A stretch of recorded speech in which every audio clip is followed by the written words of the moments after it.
Failure is just another excuse to learn from your mistakes and try again.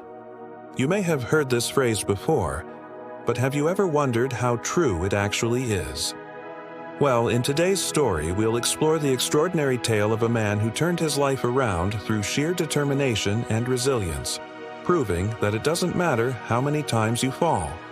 What matters is that you get back up each time and keep moving forward. So, let's dive into the amazing story of the world's most famous fried chicken seller. This is the story of a boy from Henryville, Indiana. In 1895, when he was just 6 years old, his father passed away. His mother had to work in a tomato cannery to survive, leaving him to cook and take care of his younger siblings. Life hit him hard very early. By the age of 10, he was already working as a farmhand. He dropped out of school in 6th grade and left home. To support himself, he worked painting horse carriages, then faked his age at 16 to join the U.S. Army. When he returned home after military service, he worked on the railway and started studying law. But a fight ended his legal career. Discouraged, he went back to his mother and started selling life insurance. But he was fired after 2 weeks for disobedience. However, he didn't give up. Later, he started a ferry boat company which became successful and expanded his business. He invested some of his earnings into a lamp company, but it failed when he found that electric lamps had taken over. Still, he kept going. He became a salesman for a tire company, but lost his job again when the plant shut down. At age 40, he was offered a service station job by an oil company, but soon that too shut down because of the Great Depression. That same year, Shell Oil Company gave him another chance, a service station rent-free in return for a percentage of sales. There, he began serving chicken dishes to passing travelers. His pan-fried chicken became a local favorite. A few years later, he opened a full restaurant and motel named Sanders Court and Cafe. Business was booming. But then, one day during a county fair, an argument broke out between Colonel Sanders and the manager of a rival restaurant. The dispute escalated into a deadly shootout. One of Sanders' own employees was killed, and although no one was charged with the crime, Sanders decided to close his restaurant. 4 years later, he rebuilt his business, this time with a larger 140-seat restaurant and motel. But tragedy struck again when the entire motel burned down. Undeterred, he rebuilt once more, creating an even bigger restaurant and motel. Then World War II forced him to shut down his business again. When he reopened, he tried to sell his famous chicken recipe to other restaurants, but was rejected 1,009 times. Finally, in 1952, one restaurant owner named Pete Harmon agreed to buy the recipe for $5,000. This marked the beginning of Kentucky Fried Chicken, or KFC. It became a hit, and other restaurants started joining the franchise. He earned just 4 cents per chicken, but the volume of sales made it a profitable venture. However, troubles returned when a new highway reduced customer traffic to his restaurant. Unable to pay his debts, he had to sell his restaurant and live on his $105 per month pension. At a time when most people would consider retiring, Colonel Sanders decided to start again. Full of energy and enthusiasm, he got into his car and drove across America, sleeping in his car and cooking chicken for restaurant owners. If they liked it, he negotiated franchise rights. Within 3 years, he had opened a new restaurant and headquarters in Utah.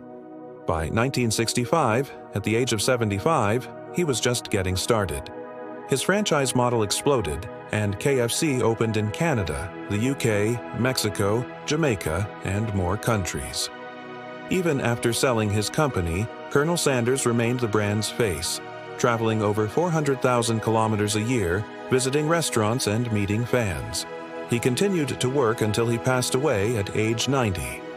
At that time, there were over 6,000 KFCs in 48 countries. Today, by 2018, the number has grown to 22,621 restaurants worldwide.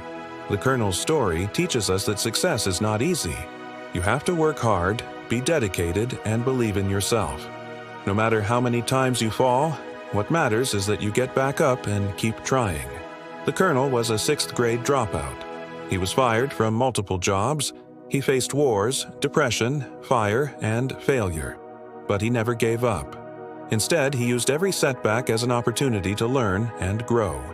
He adapted to changing times and took risks to stay ahead of the curve. He reinvented himself as a businessman and never lost sight of his goal. So, if you're facing rejections, if you feel like quitting, remember the story of Colonel Sanders. His story proves that hard work, dedication, and belief can lead to success no matter how old you are. Now, let's move on to the second part of the video. Here are some interesting facts about Colonel Sanders you might not know.